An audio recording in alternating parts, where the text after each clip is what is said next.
வணக்கம். இந்த ஆழமான அலசலுக்கு உங்களை வரவேற்கிறேன். இன்னைக்கு நாம பார்க்க போற விஷயம் ரொம்பவே முக்கியமானது. சோஷியல் மீடியா நமக்கு பிடிச்ச விஷயங்களை மட்டும் காட்டுறதில்ல. சொல்லப்போனா அது நாம நம்புற உண்மையான உலகத்தையே அதுக்கேத்த மாதிரி உருவாக்குது அப்படின்னு சொன்னா உங்களால நம்ப முடியுதா? இத பத்தின ஒரு அதிர்ச்சியான புதுசான ரிசர்ச் தான் இப்போ நாம விரிவா பார்க்க போறோம். இது வெறும் டெக்னாலஜி கிடையாதுங்க. நம்ம மைண்ட் எப்படி கண்ட்ரோல் செய்யப்படுது அப்படிங்கிற விஷயம். வாங்க உள்ளே போலாம். இந்த கான்செப்டை ஈஸியா புரிஞ்சுக்க இத நாம 6 சின்ன சின்ன பகுதிகளா பிரிக்க போறோம். பகிரப்பட்ட உண்மையின் முடிவு, ரிவார்ட் லூப்ப உருவாக்குறது, மனித மூளைய ஆக்கிரமித்தல், சப் ரியாலிசம், இளைஞர்களின் பாதிப்பு, அப்புறம் கடைசியா நம்ம நம்பகத்தன்மைய எப்படி மீட்டெடுக்கிறது, இதான் நம்ம ரூட் மேப். முதல் பகுதி பகிரப்பட்ட உண்மையின் முடிவு. 20ஆம் நூற்றாண்டை தாண்டி டிஜிட்டல் யுகத்துல தகவல் தொடர்பு எப்படி மாறியிருக்குன்னு பாப்போம். ஒரு காலத்துல செய்தித்தாள்களும் டிவியும் கொடுத்த ஒரு பொதுவான புறவயமான உண்மையதான் நம்ம எல்லாரும் விவாதிச்சோம் இல்லையா? ஆனா இப்போ அப்படி கிடையாது. இந்த என்கேஜ்மெண்ட்டை மட்டுமே குறிக்கோளா வச்சிருக்கிற அல்காரிதம் ஃபில்டர்கள் ஒவ்வொருத்தருக்கும் தனித்தனியான கற்பனையான ஒரு உலகத்தை உருவாக்கி கொடுக்குது. இதுக்கு பேரு தான் தனித்துவமான அகவய உண்மைகள். உங்க உண்மை வேற, என் உண்மை வேற அப்படிங்கிற ஒரு நிலைக்கு நாம வந்துட்டோம். சரி, இது எப்படி வேலை செய்யுது? பகுதி 2, ரிவார்ட் லூப்பை உருவாக்குதல். இந்த அல்காரிதம்களை எப்படி நம்மள கட்டி போட டிசைன் பண்ணிருக்காங்கன்னு பார்க்கலாம். பழைய அல்காரிதம்கள் எல்லாம் பாத்தீங்கன்னா எதை நிறைய பேர் பாக்குறாங்களோ இல்ல நாம ஏற்கனவே பார்த்த விஷயங்களையோ தான் காட்டும். ஆனா இந்த ரீஎன்ஃபோர்ஸ்மெண்ட் லேர்னிங் அப்படிங்கிற புது மாடல் இருக்கு பாத்தீங்களா, இது ரொம்பவே ஆபத்தானது. நீங்க தொடர்ந்து அந்த ஆப்பை யூஸ் பண்ணிட்டே இருக்கணும் அப்படிங்கிறதுக்காக உங்க மனசுல இருக்கிற பலவீனங்களை எல்லாம் தேடி கண்டுபிடிச்சு செயல்படுற ஒரு கணித ஆயுதம்னு இதை சொல்லலாம்.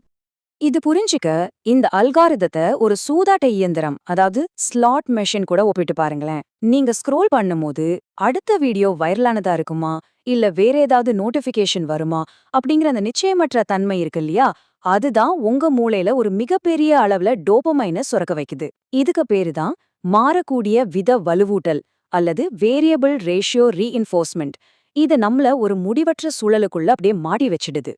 அடுத்ததா ரொம்ப முக்கியமான பகுதி 3, மனித மூளைய ஆக்கிரமித்தல். இது வெறும் சாஃப்ட்வேர் மட்டும் இல்லங்க, நேரடியா நம்ம மூளை கூட பேசக்கூடிய ஒரு விஷயம். ஒரு பொய்யான செய்திய கூட நீங்க திரும்ப திரும்ப பார்க்கும்போது கொஞ்ச நாள் கழிச்சு அது உண்மையோ அப்படின்னு உங்களுக்கு தோணிருக்கா? கண்டிப்பா தோணிருக்கும். இததான் சைக்காலஜில மாயையான உண்மை விளைவு, அதாவது illusory ட்ரூத் எஃபெக்ட் அப்படின்னு சொல்றாங்க. அதுக்கு எந்த ஆதாரமும் தேவையில்ல, தொடர்ந்து பார்த்துக்கிட்டே இருந்தா போதும், நம்ம மூளை அதை உண்மைன்னு நம்பிடும். இதுக்கு பின்னாடி இருக்கிற மிகப்பெரிய ரகசியம் என்ன தெரியுமா? Processing fluency. அதாவது அல்காரிதம் ஒரே விஷயத்த உங்க கண்ணு முன்னாடி திரும்ப திரும்ப காட்டிட்டே இருக்கும். உங்க மூளையும் அதை ரொம்ப ஈஸியா படிச்சு பழகிடும். அந்த எளிமையை தான் உங்க மூளை ஓஹோ இதுதான் உண்மை போல அப்படின்னு தப்பா புரிஞ்சுக்குது. உங்களோட அரசியல் நிலைப்பாடோ சமூக சிந்தனையோ எதுவா வேணாலும் இருக்கட்டுமே, போலியான தகவல்கள் இப்படிதான் ரொம்ப ஈஸியா உங்க மனசுக்குள்ள உண்மையா மாறுது. பகுதி 4, சப் ரியாலிசத்திற்கு வரவேற்பு.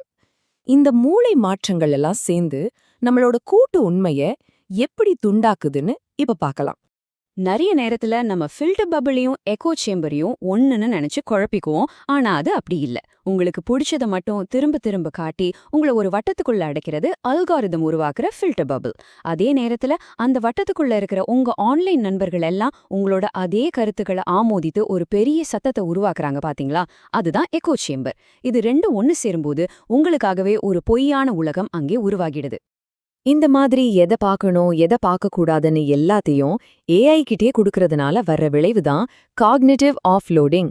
சிம்பிளா சொன்னோம்னா எது உண்மை எது பொய்ன்னு பகுத்தாராயிர வேலைய நாம அல்காரிதம் கிட்ட அவுட் சோர்ஸ் பண்ணிடுறோம். இதனால சொந்தமா யோசிக்கிற நம்மளோட திறன் கொஞ்சம் கொஞ்சமா மழுங்கி போயிடுது. இவ்வளோ நேரம் பிரச்சனைகளை பத்தி பேசிட்டோம். இந்த அமைப்பிலிருந்து நாம எப்படி தப்பிக்கிறது, யார் இதுல அதிகமா பாதிக்கப்படுறாங்க அப்படிங்கறத இப்ப பார்ப்போம். இதுல யார் ரொம்ப ஈஸியா இலக்காகிறாங்கன்னு பாத்தீங்கன்னா 13லிருந்து 17 வயசுடைய பதின்ம வயதினர். அவங்க மூளை எப்பவுமே அதிக எதிர்பார்ப்புகளோட இருக்கும், கட்டுப்பாட்டு திறனும் முழுசா வளர்ந்திருக்காது. அடுத்தது 18லிருந்து 25 வயசுடைய இளைஞர்கள். இவங்க இதை ரொம்ப அதிகமா பயன்படுத்துறதால அவங்களோட சொந்தமா சிந்திக்கும் திறனையே இழக்கிறாங்க. அதே போல தீவிரமான அரசியல் ஆதரவாளர்கள், அவங்க எந்த பக்கமா இருந்தாலும் சரி, அவங்களுக்கு எதிரான தகவல்களை பார்க்கும்போது இன்னும் அதிகமான பகைமையை வளர்த்துக்கிறாங்க. இந்த அல்காரிதம்களுக்கு எந்த பாரபட்சமும் கிடையாது, எல்லாரையும் அது தன்னோட கண்ட்ரோல்ல வச்சுக்குது. இந்த ஆழமான அலசலோட முடிவுக்கு நாம வந்துட்டோம்.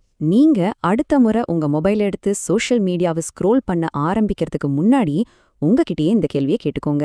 உங்களோட டிஜிட்டல் நம்பிக்கைகள் எல்லாம் நீங்களா சொந்தமா சிந்திச்சு உருவாக்குனதா, அல்லது அல்காரிதம்கள் உங்களுக்காக டிசைன் பண்ணி கொடுத்த ஒரு கற்பனையான மாயையா? யோசிச்சு பாருங்க.